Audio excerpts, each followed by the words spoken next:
आज हम पढ़ेंगे कक्षा 10वीं गणित की प्रश्नावली 3.2 का प्रश्न नंबर 7वां। और इसके पहले के प्रश्न हम कर चुके हैं। यदि आपने नहीं देखे हो तो चैनल की प्लेलिस्ट में जाकर देख सकते हो। तो प्रश्न नंबर 7वां है, समीकरणों x ऋण y धन 1 बराबर 0 और 3x धन 2y ऋण 12 बराबर 0 का ग्राफ खींचिए। तो यहाँ दो समीकरण हमें दे रखी है, समीकरण का युग्म दे रखा है और इससे हमें ग्राफ बनाना। उसके बाद x अक्ष और इन रेखाओं से बने त्रिभुज के शीर्षों के निर्देशांक ज्ञात कीजिए और त्रिभुजाकार पटल को छायांकित कीजिए। तो उसके बाद जो x अक्ष और जो रेखाएं बनेगी, जो हम ग्राफ बनाएंगे समीकरण युग्म से, उससे जो हमें रेखाएं मिलेगी, उससे जो त्रिभुज बनेगा उसके निर्देशांक हमें ज्ञात करने हैं और जो त्रिभुजाकार पटल है उसे छायांकित करना है। तो इसको हम करेंगे, बहुत आसान प्रश्न है। तो चलो शुरू करते हैं, हल करेंगे। तो हमें प्रश्न में सबसे पहले जो समीकरण दे रखी है वह है x ऋण y धन 1 बराबर 0। तो इसे हम व्यवस्थित कर लेंगे। तो इसे हम लिख देंगे x ऋण y बराबर, ये धन का एक उधर चला जाएगा तो ऋण का एक हो जाएगा और यह होगी हमारी समीकरण 1। उसी प्रकार जो अगली समीकरण हमें दे रखी है वह दे रखी है 3x धन 2y ऋण 12 बराबर 0। तो इसे भी हम रेखिक समीकरण के रूप में लिख लेंगे। तो हम लिख देंगे कि 3x धन 2y और ये ऋण के 12 बराबर के उधर चले जाएंगे तो ये धन के 12 हो गए और ये हो गई हमारी समीकरण 2। अब हमें इसे जैसा कि प्रश्न में कहा गया, हमें ग्राफिक रूप से निरूपित करना है, ग्राफ खींचना है। तो हमें पता है ग्राफ खींचने के लिए हमें x और y के दो मान निकालने हैं। तो हम समीकरण 1 से पहले निकालेंगे। तो समीकरण 1 से, तो समीकरण 1 क्या है, x ऋण y बराबर ऋण 1।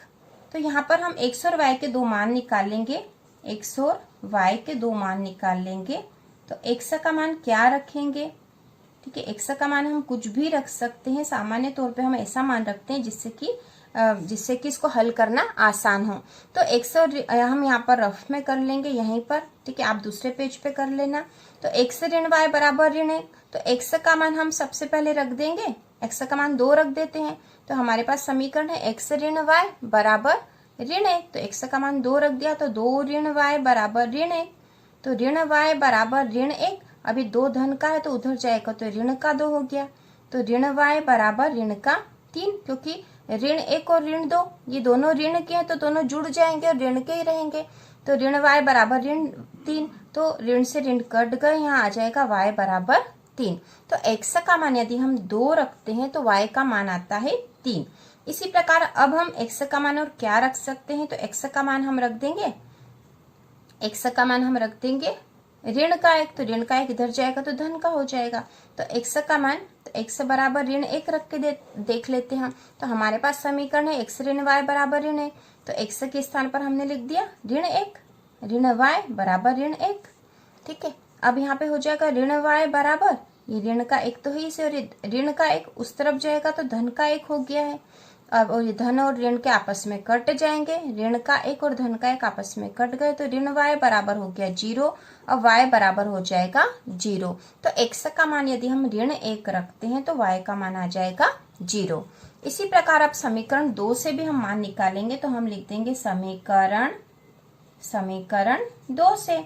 तो समीकरण 2 हमारे पास है 3x धन 2y बराबर 12। तो अब हम इसमें भी x और y के दो मान निकाल के लिखेंगे। तो x और y के मान निकालने के लिए हम छोटी सी सारणी बना देंगे जिससे कि हमको अच्छे से समझ में आ जाए।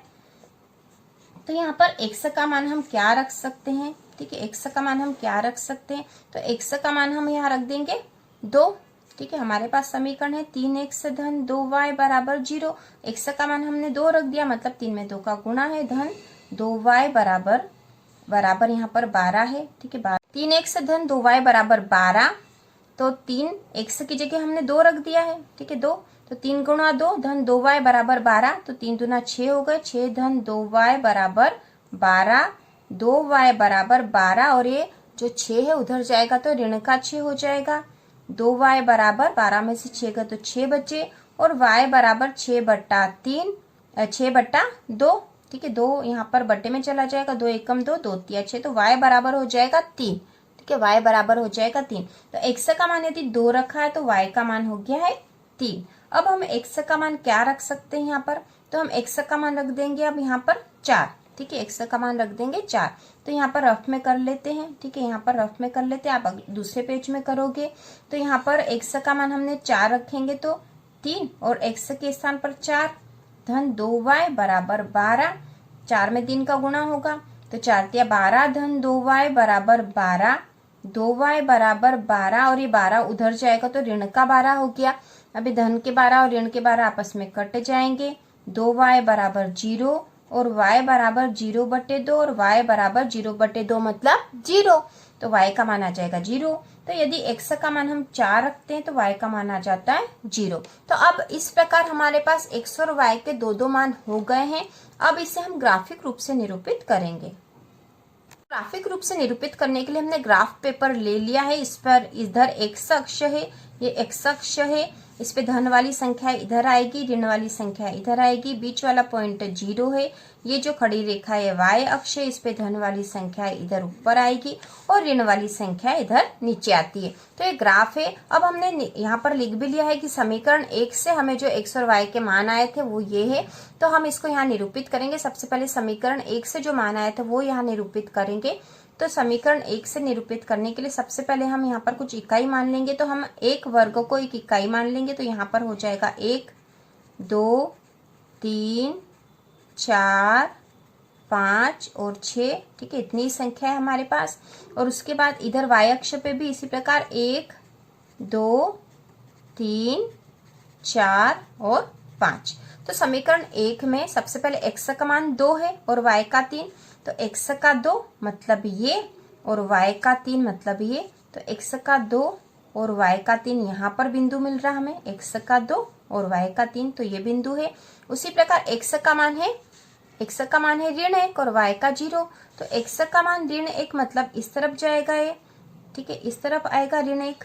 तो यहाँ पे है ऋण 1 है, यहाँ ऋण 2 होगा, यहाँ ऋण 3 होगा। तो ऋण 1 ये वाला है और y का मान है 0 मतलब ये। तो बिंदु कौन सा प्राप्त हुआ हमें, ये वाला। तो ये दो बिंदु हमें मिल गए। अब इन दोनों बिंदुओं को हम मिला देंगे। इन दोनों बिंदुओं को मिला दिया। आप समीकरण 2 से जो x और y के दो मान प्राप्त हुए थे वो देख लेते। तो x का मान 2 है और y का 3। तो x का मान 2 और y का मान 3 मतलब यही वाला बिंदु है। और दूसरा जो मान प्राप्त हुआ था x का 4 था और y का 0। तो x का मान 4 ये और y का 0 मतलब यहाँ पर है। तो ये बिंदु यही मिलेगा यहाँ पर। ठीक है, तो दो मान हमें प्राप्त हो गए, दो बिंदु, एक तो ये वाला और एक ये वाला। तो इन दोनों को भी अब हम मिला देंगे। अब हमने इन दोनों बिंदुओं को भी मिला दिया है तो इससे हमें एक त्रिभुजाकार आकृति प्राप्त हो गई है। और इन रेखाओं से, जैसा कि प्रश्न में हमें कहा गया था, x अक्ष और इन रेखाओं से बने त्रिभुज के शीर्षों के निर्देशांक ज्ञात कीजिए। तो इसके जो निर्देशांक है वो है यहाँ पर, ये है 4 0 और यहाँ पर है 2 3 और यहाँ पर है ऋण 1 और 0। तो ये 3 निर्देशांक हमने प्राप्त कर लिए हैं। और उसके बाद प्रश्न में कहा गया है त्रिभुजाकार पटल को छायांकित कीजिए। तो ये त्रिभुजाकार पटल, इसे छायांकित करना है तो आप आसानी से कर सकते हैं। ठीक है, तो हम इस प्रकार से हम इसे छायांकित कर देंगे। तो ये हमने छायांकित कर दिया है। तो इस प्रकार प्रश्न नंबर 7वां पूरी तरह से हल हो चुका है। हमने x और y के मान निकाल लिए और उन मान से हमने यहाँ पर 2 रेखाएं प्राप्त कर ली थी। और इन रेखाओं से बने त्रिभुज के शीर्षों के निर्देशांक जो कि ये है, निर्देशांक निकाल लिए 2 3 4 0 ऋण 1 0। और त्रिभुजाकार पटल को हमने छायांकित भी कर दिया है। और इसी प्रकार के और वीडियो देखने के लिए चैनल को सब्सक्राइब कीजिए।